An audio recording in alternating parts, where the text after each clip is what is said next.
betul, kita akan latah Mm-mm. secara naluri manusia, kita Pengen selamat. gitu ya kan, nggak peduli siapapun, malah kadang mungkin kita ngelupain pasien padahal itu keluarga kita gitu ya kan, karena lari baik gitu ya kan, lari ngikutin orang-orang gitu ya.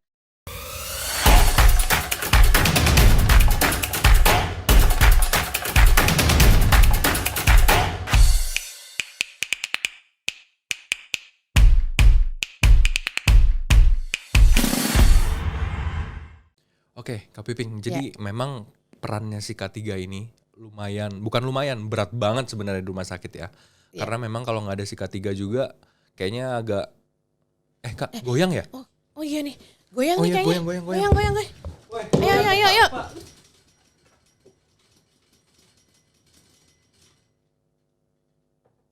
Udah aman nih kayaknya. Udah ya? Udah aman. Udah, Kak, ya? Udah. Aduh, ngeri banget. Gila, itu kencang banget loh barusan. Iya benar. Pasien di poli gimana tuh? Nah, aku juga kepikiran sih. Gimana tuh? Ini masih mau ngomongin K3 enggak deh? Kita kayaknya ngomongin gempa aja deh, mumpung lagi begini ya. Sekalian ya jadinya. Sekalian kita ngomongin gempa deh. Aduh, oke. Kita beralih aja. Kita jadi ngomongin gempa ya Kak Piping. Oke. Kak Piping, tadi aku kepikiran banget. Tadi kan gempanya lumayan gede ya. Nah, apa sih yang harus dilakukan sama pasien, terutama ya di poli atau di rawat jalan juga bisa, di rawat inap gitu kan. Karena di rawat inap juga si pasien pasti sama si penunggunya kadang-kadang, penunggu pasien, satu orang gitu kan. Apa yang seharusnya dilakukan gitu, kalau kita ngomongin tadi yang K3 yang sebelum gempa tadi kan, itu general ya. Gimana kalau khusus gempa deh si pasien? Oke. Jadi kita misalnya nih ya, saya contohin, misalnya saya sebagai pasien, kemudian saya datang nih ke satu rumah sakit, mau dirawat atau dirawat jalan. Nah sebenarnya memang ini juga berlaku untuk kalau kita kemana saja, kita harus memahami lingkungan kita dulu, di mana misalnya pas kita masuk, walaupun kita dalam kondisi sakit, kita mesti tahu misalnya di mana sih jalan keluar untuk kita pada saat kondisi darurat gitu ya. Nah kalau kita udah sampai di ruang rawat inap, terus kemudian terjadi kayak tadi nih gempa, sebaiknya memang kita harus yang pertama, kalau memang belum ada petugas yang melakukan informasi apapun, ya kita harus yang pertama sekali itu melindungi kepala kita. Jadi contohnya kita bisa menggunakan bantal. Yang ada di tempat tidur.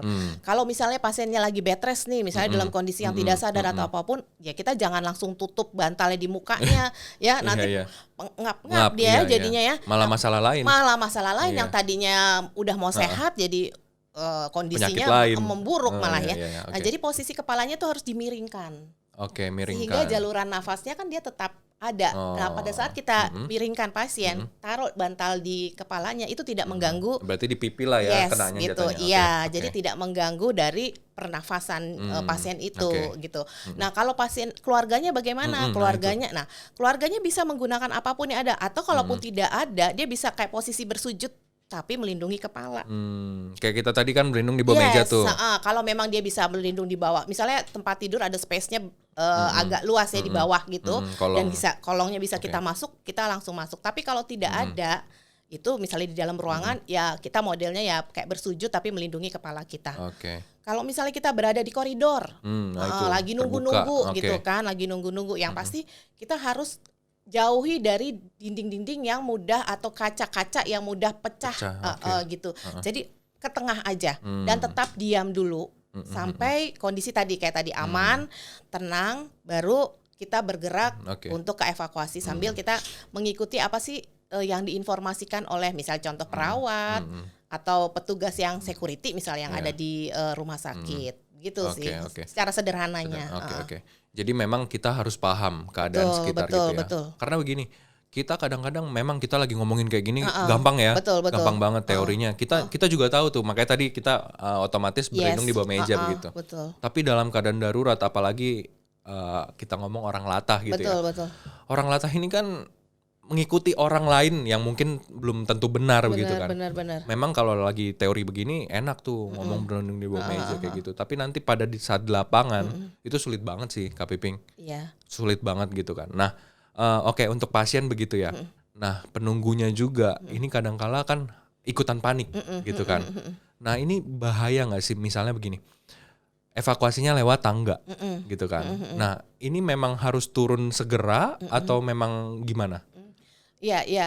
Jadi memang yang tadi saya sampaikan sebelumnya bahwa kondisi tenang betul kita akan latah secara naluri manusia kita pengen selamat gitu ya kan, nggak peduli siapapun, malah kadang mungkin kita ngelupain pasien padahal itu keluarga kita gitu ya kan, karena lari baik gitu ya kan, lari ngikutin orang-orang gitu ya.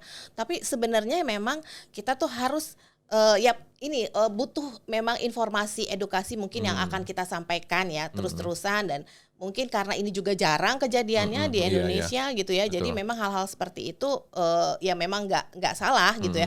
Tapi paling tidak kalau misalnya memang ada yang latah seperti itu dan kita yang inget gitu, langsung sampaikan bahwa tunggu tenang dulu sampai kita sama-sama untuk keluar lewat tangga darurat, kemudian ke tempat yang aman gitu loh. Jadi memang hal-hal kayak gitu butuh ada orang yang saling mengingatkan. Gitu ya. Nah, baik di sekitar rumah sakit juga kan ada tuh tulisan assemble point atau tempat berkumpul begitu. Itu si pasien juga bisa ya kalau misalnya memungkinkan, tapi kita ngomong yang pasien ya coba berobat misalnya batuk atau apa tiba-tiba gempa gitu. Itu bisa lari ke situ ya. Betul. Boleh ya. Boleh. Nah, itu kan nanti dibantu ya sama petugas yang ada di rumah sakit masing-masing lah ya. Di rumah sakit kita juga ada timnya untuk membantu dalam proses evakuasi. Dan ini kalau misalnya memang saya teringat akan pasien-pasien kita yang di ruang intensif, gitu ya. Jadi memang di ruang intensif itu kan ada pakai alat yang bantu nafas, yang kalau alat itu dicabut mungkin ya dia akan nggak ada gitu ya. Nah itu yang mesti kita juga perhatikan, jangan kita latah juga main cabut gitu ya. Mungkin kita ada edukasi kalau misalnya gempa cabut listrik. Tapi cabut juga alat itu, gitu ya. Jadi, nah tapi itu yang mesti kita benar-benar pahami gitu loh. Jadi ada hal-hal yang mungkin kita bisa lihat, oh ini kan untuk alat pasien, membantu kehidupan pasien gitu loh. Jadi jangan cabut-cabut aja gitu ya. Ya itu yang mesti dipahami juga oleh petugas kita, dan pasien juga pasti, keluarga pasien juga dia juga nggak karena kan keluarga pasien sudah menyerahkan semuanya ke rumah sakit gitulah ya kan. Dia rumah sakit yang harus ngerawat dia gitu sebagai bagian daripada keluarganya gitu. Itu yang mesti diperhatikan. Oke, berarti untuk si pasien jelas adalah tenang yang pertama ya. Terus memahami situasi sekitar rumah sakit gitu kan. Untuk pasien-pasien yang mungkin tidak bisa kayak tadi yang bed rest gitu kan. Nah, di sini si penunggu pasien yang harus bekerja lebih baik lagi begitu ya, karena si penunggu pasiennya nggak boleh panik juga, berarti gitu ya Kak Piping ya, betul ya. Nah, lain halnya dengan karyawan. Nah, misalnya para pekerja lagi kerja gitu ya, kita ngomong misalnya karyawan kita deh di Rumah Sakit Premier Bintaro gitu ya. Tadi kan ada kemungkinan bahwa si karyawan sendiri bingung, ya kan, mana yang harus dilakukan, mana yang enggak. Nah, itu kayak gimana untuk karyawan? Ya benar seperti yang Gerald sampaikan, kita sering kasih edukasi, ya, ngomong sih gampang gitu ya, tapi pada kenyataannya kalau misal kejadian beneran juga panik gitu ya kan. Ya jadi ya memang ya tadi kuncinya adalah harus ada orang yang benar-benar siaga. Artinya ada satu orang yang aware gitu, jangan gitu, ada yang mengingatkan gitu. Ya mungkin pasti ada orang-orang yang sudah ditugaskan untuk bertanggung jawab terhadap kalau ada kondisi bencana gitu ya, apalagi di ruang area kerja kita. Tapi tetap sebagai kita yang sudah memang, apalagi Rumah Sakit Premier Bintaro sudah melakukan banyak pelatihan ya kan, apapun itu, maka sebaiknya itu memang diterapkan sehingga misalnya kalau ada kondisi bencana, gempa atau kebakaran atau apapun, itu tetap harus ada yang saling mengingatkan bahwa kita harus tenang dulu, berlindung ya. Kalau misalnya kita menggunakan istilah yang ada kita tadi lakukan, kita berlindung di bawah meja, kemudian lindungi kepala kita dan tahan sampai getaran atau gempa berhenti, karena gempa yang berikutnya biasanya lebih ringan dibanding dengan susulan itu dibanding dengan yang pertama gitu. Kita kembali lagi ke poin yang pertama ya, mengenai evakuasi dan sebagainya gitu kan untuk si pasien, baik yang di poli maupun yang rawat inap gitu. sebenarnya kalau misalnya cara evakuasinya itu sebenarnya sama aja secara umum ya. Mau di rumah sakit, mau non rumah sakit itu sebenarnya sama ya. Betul. Cuma pembedanya ada nggak ciri khasnya di rumah sakit tuh kalau misalnya ada gempa ini lo harus dilakukan banget gitu. Iya. Ya, jadi kalau misalnya memang betul kata Gerald, kalau misalnya sebenarnya secara umum prinsip evakuasi itu adalah sama dimanapun. Nah, dan yang paling utama memang kalau di rumah sakit kita harus misalnya kalau di ruang rawat inap lah ya, atau di ruang intensif, kita harus mengetahui mana sih pasien-pasien yang mungkin membutuhkan peralatan jika memang dibutuhkan evakuasi. Peralatannya contohnya ada oksigen yang harus dibawa, oksigen portable. Misal tadinya mungkin dia menggunakan oksigen yang ada di rumah sakit ya, yang langsung menggunakan di area tempat tidurnya. Tetapi kalau misalnya kita harus melakukan evakuasi, artinya kita harus mengidentifikasi apa yang diperlukan oleh pasien. Apakah dia diperlukan, misal contoh, kita nggak mungkin misalnya mengevakuasi di tangga darurat dengan menggunakan tempat tidurnya, jadi harus kita mungkin menyiapkan apakah tandu, apakah itu mungkin berangkat kalau istilah di tempat tidur dorong yang bisa kita gunakan, kita angkat atau kita dorong di area tangga darurat.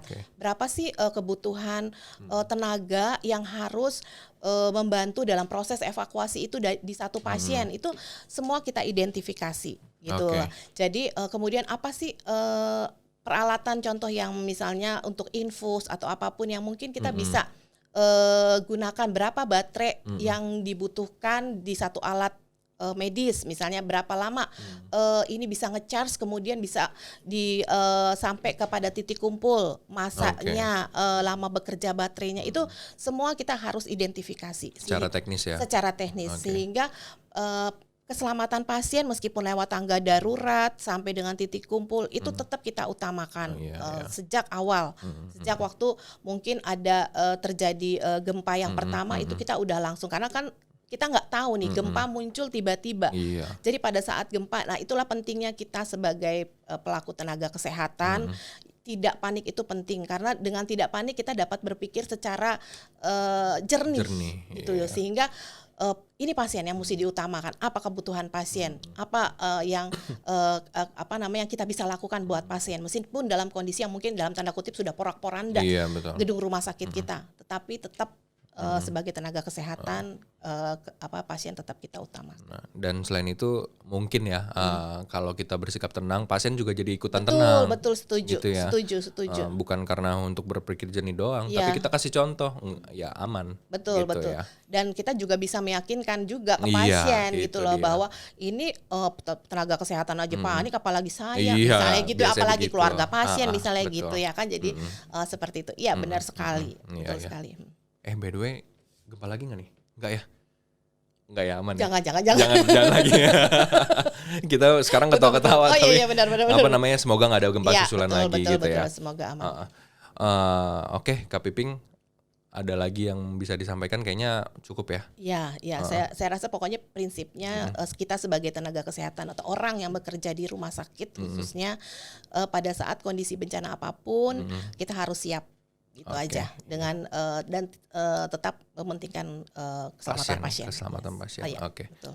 Kayaknya Kak Piping harus bertugas ya. Tadi kan gempa pasti di depan ramai. Yes. Ya. Kita cek ke sana yuk. Oke. Siap. Siap. Ayo Kak Piping. Siap. Check it out.